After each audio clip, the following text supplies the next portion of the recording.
Hey, what's going on, guys? Welcome back to another Arrowverse vid. Today we are going to be ranking all of the villains from worst to best, but I will not be including the Anti-Monitor. I know some people say that the Anti-Monitor is the villain for Season 8, but I don't really include him since it's not really all that about him.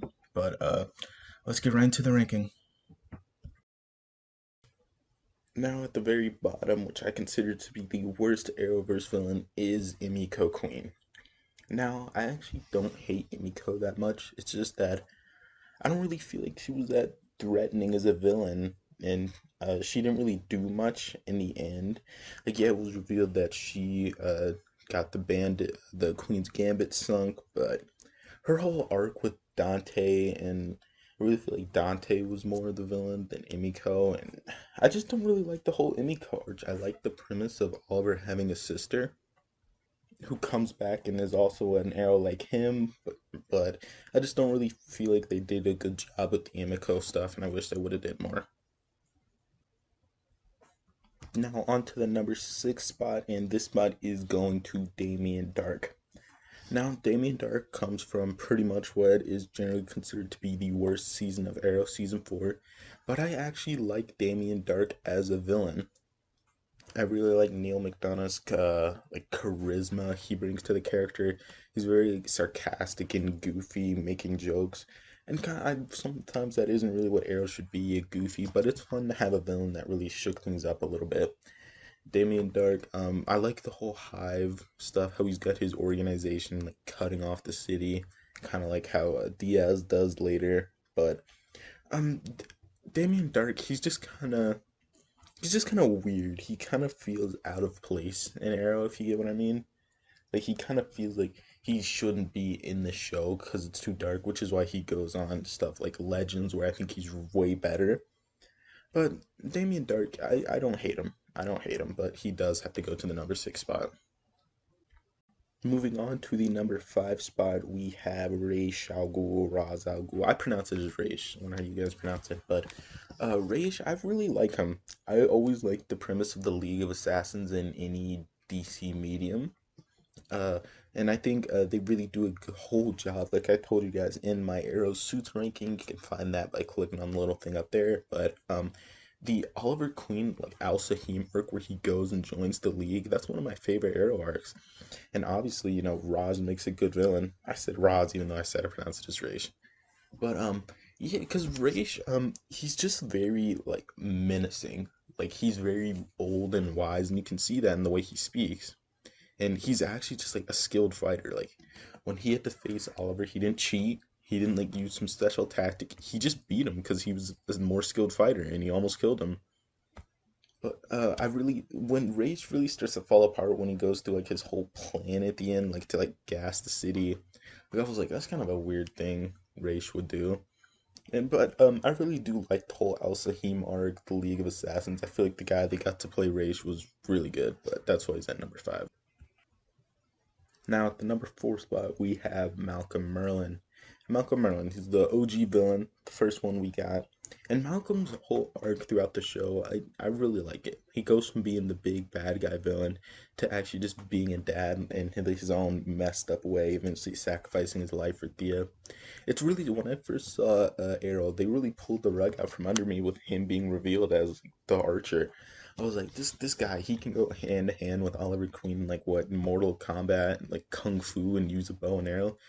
He doesn't look like it. He doesn't look like the type of guy that could do that. But I do like Malcolm, his undertaking plan. It like, you can actually see why he does it, even though it's to the extreme.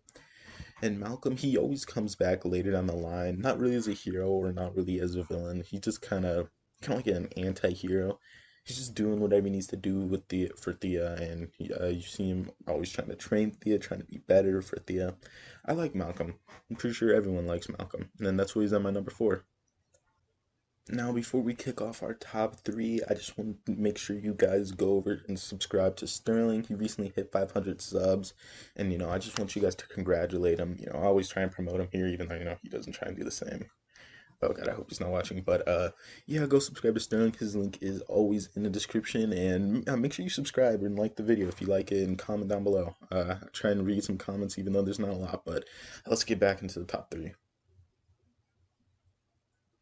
kicking off my top three is going to Diaz. Number three, Ricardo Diaz. I really like Ricardo Diaz. Like he's just like a street level like gangster. He kind of reminds me of, now that I think about it, he kind of reminds me of what Jared Leto's Joker was supposed to be in the original Suicide Squad. How he's just the crime boss in charge of everything. He's got the whole city on his watch. I really like the season two, because it ends in Oliver going to prison, and the prison arc is, oh my god, we all know the prison arc is really good. But Diaz, I like how he takes over after Cade and James, because I was a big fan of the Cade and James stuff. I was like, come on, no one just beat up this computer nerd. But Diaz, he's really like threatening. The actor, he's got like a weird way he talks and it's kind of funny. And they get a solo episode just for him. And I like when they give villains solo arcs in TV shows. Diaz, he's really threatening. He's very menacing. He has the entire city on his watch. He has this entire city in his grip. And I really love Diaz. I don't even know if that's a popular thing. Do people like Diaz? I've never really heard anyone like express it, but let's get on to the number two. Now at the number two spot, we have Slade Wilson, Deathstroke. Slade Wilson and Oliver have such a good like dynamic in the show. We see that in the Lian flashbacks, how they go from being friends, trainee and master, and they eventually become like brothers at one point. And you can honestly get why Slade is hold the grudge. Like, first of all, he's got the Mercury affecting his like brain chemistry, and Oliver really did just like kill him. Oliver tried to kill him, and he got Shadow killed in Slade's point of view. And then he comes back. He's like, man, I'm just gonna kill everyone you love. You killed my one girl that I was simping for, so gotta clap everyone. But Slade, I really like Slade. The whole Miracle Soldiers thing, it's kinda iffy, but I just like Slade. The way he fights, his costume's like really sick along with his theme. And I always like how Slade kind of like pops up, and as the series go on, they become less of the enemies and start like becoming kind of friends again. Deathstroke season two is like one of the best seasons of Arrow. And I mean, you can't have a good season without a good villain. So Slade Wilson's part of the reason that season two is so great. Now on to my number one. I'm sure you can all guess who it is. It is Adrian Chase, Prometheus. Adrian Chase, wow, he's insanely terrifying villain. Like he is always one step ahead of Oliver, and he's like the only villain to really break Oliver, which we got in the Capuchin episode. He he literally tortures Oliver so bad, makes him admit it. He doesn't even really torture him. He just kind of makes him admit that you're a killer and you like it. And after that, Oliver's like, I don't want to be the Green Arrow anymore. And Adrian Chase, he wins in the end. Like, he wins in the end. Even though he's dead, he still wins. He broke Oliver. He made him admit he was a killer. The whole season you go around with them thinking they're ahead of Adrian Chase when he's actually two steps ahead.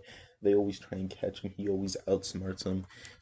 He's very vicious, and if Adrian Chase is just such a good villain, like, and not even in just Arrow, in all of like the Arrowverse, he's among like the top five at least.